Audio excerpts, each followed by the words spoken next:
Hey, God bless you, my friend and sister Sharon. And today we are discussing how do we try our hearts before God. First, the scriptures tell us that Jesus said, "You will know a tree by the fruit that it bears." An orange tree produces oranges, apple tree, apples. When you and I are trying our heart before God, when you are willing to ask those difficult questions and be truthful with your own answers, this is how you will know the fruit that you're bearing in your own life. Not me towards your life or you towards my life, but my own analysis of my life. Friends, that's where we have to be, friends, where we do self-checks. We scrutinize the fruit, the behavior that we manifest usually when we do not get our way. That's the number one way you could try your heart. When someone corrects you and it's a valid correction, how do you respond? This is how you will know what's really going on in your heart, because some people, friends, when they're corrected, they go cuckoo crazy on you because they're guilty. And if they would take time to examine their hearts, they will know that they're manifesting the fruit of rage and wrath because they're guilty.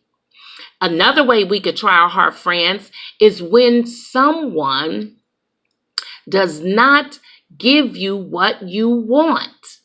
Oh, you go find out what's in your heart. How do you respond? Do you start doing little nasty things to get back at them? This is how you will know that you are vindictive. You will also know, friends, when your enemies do you harm, do you sit up all night devising how you going to take them out? Come on, friend, because let me tell you, if you are a vindictive person, you have to know that that's in your heart. How do you respond when you are harmed by other people? Are you one of those type of persons? You do the silent treatment. Instead of doing what the scriptures teach us, that when you're offended, go to your neighbor. Or do you hold it all in, curse them, talk about them behind their back, become a backstabber? See, you got to ask yourself these questions and come up with the real answer to try your heart. You also, friends, want to consider trying your heart shows up in temptation. When you are tempted to do wrong, how do you respond? Do you just kind of go on with it? Do you even make room for temptation? If you know that you have come out of an addiction, well, sin, not an addiction, is sin. That's our modern day cover up for sin. But you know that you used to be a habitual cigarette smoker, weed smoker, or whatever you were into, and now you're playing around with it again, making excuses. See, you got to try your heart, friend, and tell yourself the truth that you do have a lust for that thing, and you got to call it out to defeat it. You got to call it out. So when you try your own heart, friend, you got to be willing to say what you display, because what you display is the fruit. It's the fruit. And in order to destroy the fruit, you got to lay the axe down to the root.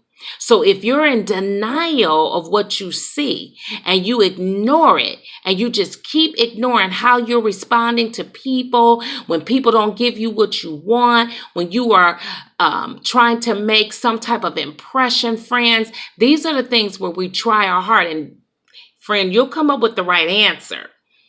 Are you the type of person, friends, that use your religious disciplines to impress other people?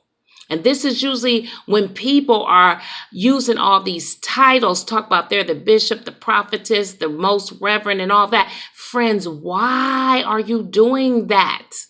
You have to ask yourself the question to get the real answer. Why are you trying to make a scene of yourself? Why are you wearing those clerics, those white collars? Why are you walking around with these big old gold chains in your pocket. Friends, why are we doing these things? Why are you walking around with a business card that says that you're the prophet, you're the prophetess, you're the apostle? Why are you doing this? Come on. This is how we try our hearts. Why? The number one way for us to try our heart and to test our motives to see what the fruit really is, you have to ask the question, why am I doing this? Why am I responding like this? Why? This is how you try your heart, my friend. Knowing the scriptures, studying to show yourself approved, my friends. And I tell you, the book of wisdom written by Solomon, friends, Proverbs, Ecclesiastes will challenge your heart. It's some things in there, it will challenge you. It will help you to gauge, to try your heart and to know what's really working in you. Here's a good way to try the heart, women. Why do you keep wearing your tight clothes? Why do you keep wearing those dragon witch nails? Come on, 5-inch nails, 10-inch nails. Why are you wearing those? Why did you color your hair pink? Why couldn't you just stick with light brown or black? Why is your hair purple? Why are you doing this? Why did you put that earring in your nose? Come on now. Why? This is how you try the heart. This is how you come up with the answers. Why? Why are you doing this? Why? Come on, why? Why do you keep flirting with somebody else's wife? Brother, why? Why do you still have all these women's number in your phone and you claim you're married? And then you tell your wife or you tell your husband, lady, sister, we're just friends. Why are you doing that? Why are you jeopardizing your eternal life? Why? Come on now. Come on. Why do you keep responding the way that you do? Why? Come on now. Why you ain't got no friends? Why? Because the scriptures tell us we must be friendly to have friends. So try your own heart, friends, that the reason why you probably ain't got no friends, because you mean. You're unreasonable. You're not friendly. You got to try your own heart. Don't blame everybody, friends. See, when you don't try your own heart, you blame everybody for everything because you will not try your own heart. So there you have it, my friends. Jesus said we'll know a tree by the fruit it bear. We need to be checking the fruit in our own lives.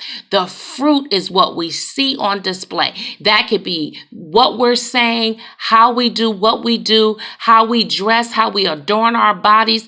Everything about us that's on display is the fruit. No one should be observing your fruit like you. I'm going to say that again. No one should be observing your fruit like you. He or she that has an ear to hear, let us ponder these things today. God bless you, my friends.